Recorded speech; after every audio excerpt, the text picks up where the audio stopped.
I was on our surgical floor, and I see this older woman trying to sneak a baby onto the surgical floor. And of course, especially on cancer floor, that's very dangerous.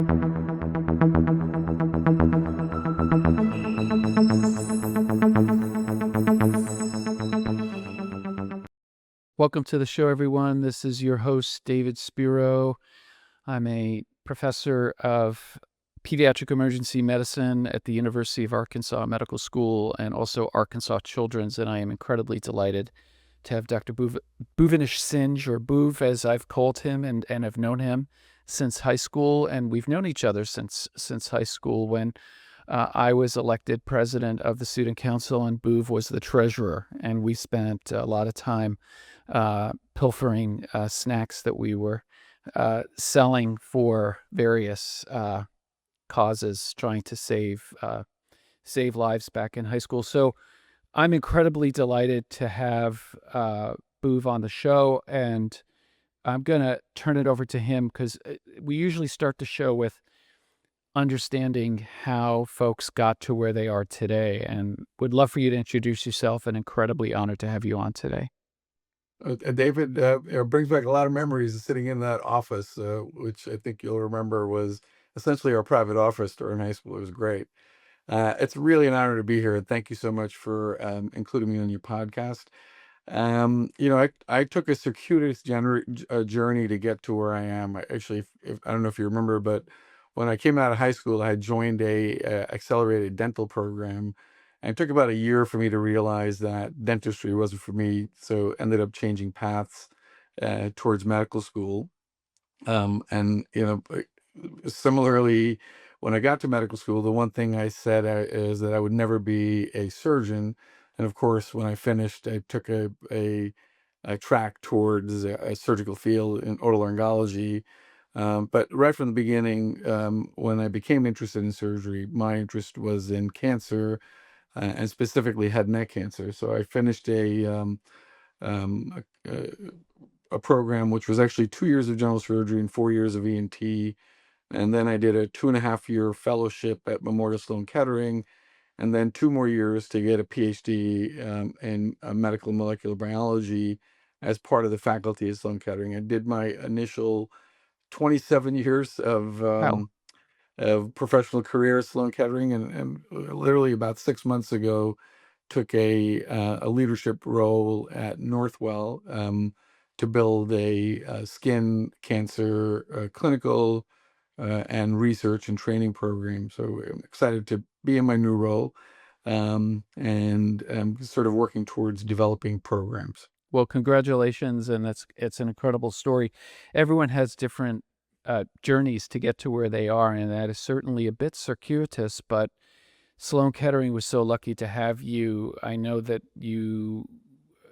little bit about some of the work that you've done, and to tease it out just a little bit, you have when you were at Sloan, in that role, you had a number of different hats that you wore. So you practiced um, cancer surgery and managing patients with cancer, I'm assuming head, neck, and ear, nose, and throat, head and neck cancer. And then you also had another hat where you were involved in research. Can you talk just about a minute or two, a little bit about your research career? Yeah, sure. So, when I first accepted the fellowship at Sloan Kettering, the then chair called me and said, "Listen, you're a perfect candidate for our research track." And I had actually no interest in being in the laboratory or going into a research track, but I had a strong interest of being at Sloan Kettering. But once I got into the laboratory, it was an 18-month fellowship in the laboratory as part of a NIH training grant. Um, it really kind of dawned on me that there was a area that I never had truly been exposed to that could have a major impact on how I practice medicine, and if I got lucky, maybe even beyond that. I started a journey where I did my PhD, and really started working on initially on um, sort of dissecting the cancer genome with the tools that were available back then. That led me to identify a new abnormality at the chromosomal level that was present in many different cancers. Fast forwarding a bit, we did positional cloning. We identified a novel gene that we placed into the gene bank because it didn't exist in the past. And I spent the last 20 years of my career working on that gene. Um, we defined all of its, cancer function, a lot of its biochemical function, and over the last 5 years, worked on drug development through a series of high throughput robotic screens to a lot of organic chemistry to resynthesize leak compounds. And ultimately, we came up with a compound that actually looks incredible in mice. It's working better than some of the most active cancer compounds, immune checkpoint inhibitors, in the same exact mouse models. It's actually been licensed by a commercial drug development group, and they're in the process of optimizing the compound further, hopefully to get to clinical use. It's been a dream. You kind of dream about adding to cancer care or any part of medicine. And to be on the cusp of that, it was something I probably didn't in my best dreams imagine, but we're right on the cusp of hopefully getting into treating human disease with something that our laboratory developed from nuts and bolts to the full machine. So it's been kind of exciting to do that. Um, Once that drug was licensed, it gave me license to also consider a different career path. So, because I didn't want to start a new project, it was just too labor intensive, and that's probably one of the reasons I was able to take on a new role and maybe a new direction. That's really exciting. So, just so I can boil it down, you actually may have found a cure for cancer or some form of cancer. Is that true though? I mean, at some level, is it a specific kind of cancer that are potentially with human? Because you had talked about this is the genome is around the skin. Um, is it specifically to deal with cancers like melanoma or Yeah, so that's a great question. So very much like my career, this was a circuitous laboratory journey.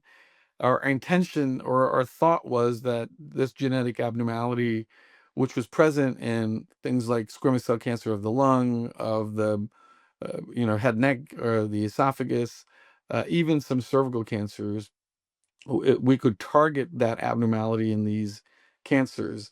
And as we did our investigation, our lab developed a knockout mouse, and we found that the knockout mouse was resistant to just about any form of cancer development. So whether we injected the mouse with cancer cells, we gave it carcinogen, we genetically manipulated the environment to induce cancer, that mouse was very resistant. And the mechanism revolves around the fact that it wasn't working on the cancer cells, it was working on the microenvironment that fed the cancer cells.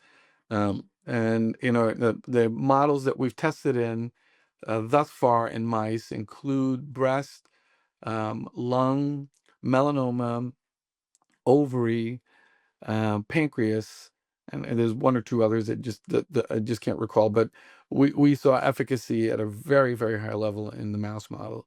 And this it's the reason I think why the drug was licensed, and it's sort of developing further. Now, interestingly, a lot more originally when I started out, I mean, I was the only person working on this gene because nobody else knew about it. It was very difficult to get funding. And with all of the new data, a ton of other investigations have come out. So the pathway that this gene works on actually may have a much broader implication for human disease. So people have found activity in graft-versus-host disease and some neurological disorders. So there are other groups now also developing compounds, not necessarily to think about cancer treatment, but treating other human diseases. So it's one of those things that could have a much broader role, and not only in cancer but beyond cancer. well, that's incredibly exciting. So, Wow. From being the treasurer at part of our student council journey to potentially seriously finding cures and various aspects of curative treatments, it's been an incredible journey. And we didn't even talk about another hat, which is you're an educator and you're a mentor and many other hats. So human medicine is really about the human side of what we do. And to tease it out a bit, sometimes we talk a little bit about a story. So you had shared with me prior to the podcast that you had a very important story to tell that sort of was seminal for you, and at the beginning part of how you chose to what you ended up, pursuing as a career. So would love to hear a little bit about that story. Yeah, I mean, it's one of these things that that never leaves you. It's a um, very much a direction changing moment for me. So I actually this happened when I was a fellow at Sloan Kettering, and a young woman who was in her 30s came in with tongue cancer. And, the role of the fellow, as I'm sure you're very aware, David, was to set everything up. So I met with her the night before, got the pre-op and all the things needed for the surgery set up. And, it was one of those things where, I mean, you cut the cure was the motto that most surgeons have. And that was the motto that I had: get through it, get through the background and get through the treatment. But this woman was a bit different. So the first thing was she was pregnant. So that sort of really changed the whole significance of that disease, to a much deeper level, obviously. And she was one of these people who was in complete control. I mean, she was in the room. She was directing everybody, and I am trying to rush in and out, and she was not allowing that. So I ended up actually sitting with her for more than a half hour, getting to know her, and kind of felt like, wow, this woman is powerful. Until the point where her husband left the room, and she completely broke down. And it turned out that she and I were about just about the same age. She had a 2-year-old. I had a newborn, and we were expecting our second. So the similarities sort of clicked, and we sort of clicked. And I kind of eh, looked at her a bit differently. I just wanted to make sure that everything was perfect in her care. Not that it wouldn't be for everybody else, but this particular situation was dramatic. And I just turned over every leaf. And of course, as a fellow, you always have the attending in the room, but I was clearly the one driving the engine. And I remember, when we got to the operating room, she of course was charming, and everybody was sort of titillated by her, and she was kind of commanding the room, and I was trying to avoid her because I didn't want to really make eye contact for a lot of emotional reasons. And she kind of pulled me over and started crying and says, please take care of me. And I remember telling her, don't worry, this everything is going to be okay, and I'm going to make sure that that's the case. And surgery went perfect. She woke up, she went home. I kind of lost track of her. She's from Georgia, actually. I kind of lost track of her, and really kind of reinforced for me the importance of surgery. That cold steel approach, and almost like went to the back of my mind. And literally about 4 or 5 months later, I was on our surgical floor, and I see this older woman trying to sneak a baby onto the surgical floor. And of course, especially on cancer floor, that's very dangerous, with all the different pathogens that that baby can be exposed to. So I chased this woman down, trying to get her to not do it. Ran into this room, and as I walked in, there's this really sort of frail woman sitting on the bed, that this woman was running into. And I didn't recognize this woman at first, but then when I looked at her, I realized that it was that same woman. Um, and she unfortunately had aggressive disease and had gone home and gotten radiation. which is obviously is very tough. And this gets hard for me. Sorry. So, she came back and, she metastasized to the lung and she was dying. And, she sat in the bed. She said, look, all I need is enough time to make a video and a letter for every birthday till the age of 18 for my two kids. And she did that. She, in fact, refused pain meds so she can keep her focus on those letters. And, I mean, I was there day and night. I just made sure that she was able to do what she did. And, at the end, she finished everything. Everybody was there. Remember the celebration? And 2 hours later, she died. But what struck me is late at night, I'm sitting in her room and we're talking, and I'm obviously like distraught. I'm thinking, this didn't work. Yeah, surgery isn't it. Um, and she held my hand and said, "Look, it's going to be okay. You're going to be fine." The same exact thing I had said to her right before she went to sleep. She did it on me, and what I realized that she was actually taking care of me more than I was taking care of her. And that was sort of a pivotal moment because what you don't necessarily appreciate as a physician is the power of healing that comes from words, that comes from connections, and that really flipped my point of view. Now, I mean, from then on, surgery became a tool and not the focus. The focus became the interaction.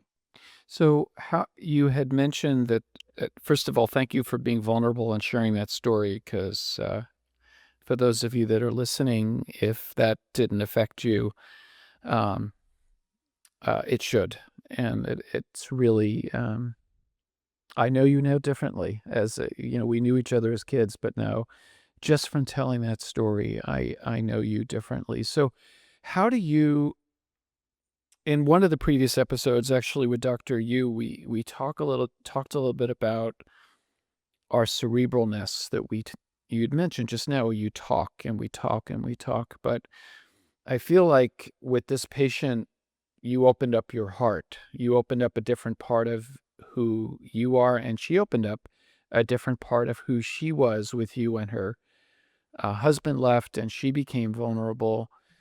How has that affected you in your interactions with other patients with cancer? Because at Sloan Kettering, for those of you that don't know, it's the premier cancer hospital in the world, uh, top 3 in the world, bar none. And so Booth had talked about this woman is from Georgia.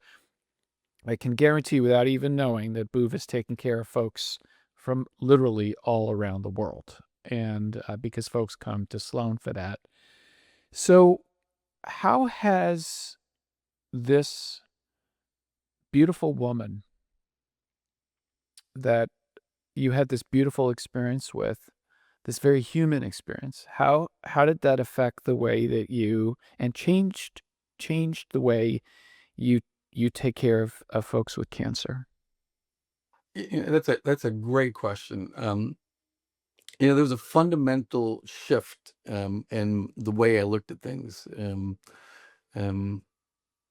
it really became about trying to understand that other part of treatment. It led to me diving into the cancer psychology, patient interaction literature. I spent quite a bit of time sort of just reading what connotes a good patient interaction and how to kind of utilize that as part of a therapeutic tool. And over the next few years, as I became an attending, I actually took notes for all of my interactions on patients, not about the medical part of the interaction, but on the reaction of how patients reacted to what I was saying, how I was saying it, what questions kept coming up about the disease or the process, and I use that to retool how I, um, from first meeting all the way through, how I interacted with patients. And it really allowed me to sort of fine tune a approach that allowed me to take advantage of the psychology of cancer care. So, I mean, to kind of deviate just a bit, really, there's a placebo effect that we all know about, right? And that's that 20% benefit to a sugar pill for headaches, when it's actually just a sugar pill. But what we often don't appreciate is the counterpoint to the placebo, which is the nocebo, which is if you tell people this sugar pill is going to cause a headache, 20% of them will get a headache. So that 20% gain in confidence, um, allows a person who's going through a very difficult process to sort of take the glass half full approach towards things. And that starts with how a physician delivers information and what they do and how they do it, to set that person up to go through this often very difficult process. Um, yeah, actually, sort of, um, coined a stepwise approach to which I use to to train my fellows on how to interact with patients. And so, And I have a question about that. yeah, So you had talked a little bit about the end of her life, and I sometimes in the pediatric ED have to deal with sharing a diagnosis that we find, oftentimes leukemia, lymphoma, in my milieu and the setting that I work in. Um, and sometimes, and we talked about this in previous episodes, I need to actually tell a family that their child died. Uh, when they have a cardiac arrest and things of this nature. But this is a little bit different. You sometimes have to talk to families as this woman was dying. You have to tell I'm imagining you have to tell a family that um, they have a certain period of time to live, or that this is now at the point where it's terminal. And how do you approach those situations as a yeah, cancer physician? yeah. That's a great question. So yeah, that is probably the most important conversation, that sort of difficult situation that a physician can have with a patient.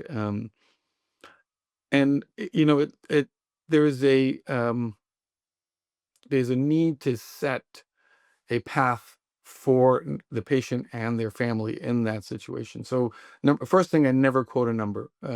People get locked in on numbers, and the number becomes the dominant thought process. I, I, I, I would not say that. I would say I don't know what your time point is. Unfortunately, it's not going to be what God intended. And I kind of refocus the conversation not towards the endpoint, but towards the time left. So I start talking about sort of one of my things that I talk about is nobody really knows how long they're going to be on the planet. And sometimes it's not the length of life, but the quality of life, that, is most relevant, and the quality of relationships that's most relevant. And we start talking about how to maximize a person's time on the planet, with families and friends and interactions and um, experiences, and focus on those things. And often I'll say, look, your care is going to continue. Even though we don't have a treatment and we can't cure you, your care, with me and my office and our team is going to continue, because we're going to make sure that you can function at the best level you can function, so you can enjoy all the time, minutes, hours, days, months that you have left on this planet. um, I think people focus too much on the negativity and lose that opportunity for really meaningful life experiences. And if I burden the person with a number, then all they can think about is that number, and all of a sudden the remaining time is sort of swallowed by the sadness that comes with the eventuality of things. So I really try and remodel that thought process. My approach is you plant the memory seed and you keep watering it until that seed becomes a dominant tree in that forest. And it does you can't do it in one visit. It takes multiple visits to get people to hopefully maximize their time left. So you had brought up something that you had used the word God, and I'm Jewish. Everyone has different backgrounds. I consider myself actually a secular Jew. I'm not a practicing Jewish person. But you had used the word God, and I'm curious: do you bring God and any kind of religious sort of spirituality into your discussions? Not directly. So I'm more of an agnostic. I mean, I believe that there has to be a higher power, um, because there are so many things we can't explain, and that may be the best way to explain it. But I don't necessarily bring, you know, a specific image or picture of a higher power into the discussion, but I certainly bring in the fact that there probably is a higher power, and that higher power, hopefully, is looking out for the greater good of everyone. So I think one of the most difficult things when you're facing a terminal illness is to explain why. Um, and there is no answer for that. And to have that belief that there is a picture, a bigger power, a bigger sort of understanding allows maybe people to mentally relax, and rather than questioning where they are, maybe try and experience what they have. So you had explained this experience that you had, which is going to move me all day and all week and all month. I can guarantee you. So I learned something from you today, Booth. But what what do you do as a human being? You have a beautiful wife and three children, correct? You have three children. So what do you do as a human being when you have when a patient dies? How do you do? What's your self care around that? Yeah. Boy, in all these years, I still don't have a good answer for that. And I, in the first decade of my career, invariably led to me re-looking at everything I did and how I did it. I mean, just like I did for this woman, and finally coming to a acceptance that you had done everything you can, and it's always hard to accept your failures. So the first thing that I think really has allowed me to maintain a mental state is to accept the fact that I am going to have failures, and not necessarily because I did something wrong, but because um, I don't have a all-seeing, all-powerful ability to heal everyone. Although I'd like to have it, I'm sure we all like to have it.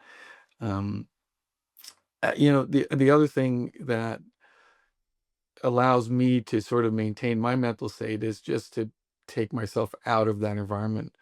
Yeah, often it's just a matter of taking a weekend off, or my mental peace comes from coming on the golf course and kind of forgetting everything else and just focusing on that little ball in the little hole, and sort of getting into the minutia rather than over Mm. analyzing the actual event.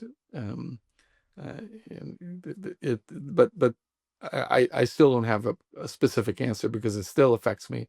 It still bothers me, and I'm not sure I ever will. And maybe if I actually come to a good point, it's probably time to quit. Well, the world is lucky to have you, and there are very few people, for those that are listening, that get to do have the accomplishments that my guest today has had, both in terms of uh, being an incredible dad and husband, probably first and foremost, and then working at a premier cancer institute, not only caring for patients, but also being a part of the discovery and teaching. And we didn't even get into your teaching career, but I'm imagining that both from your work in research and your clinical work, that you've trained hundreds of folks um, in various specialties within the ENT frame and others.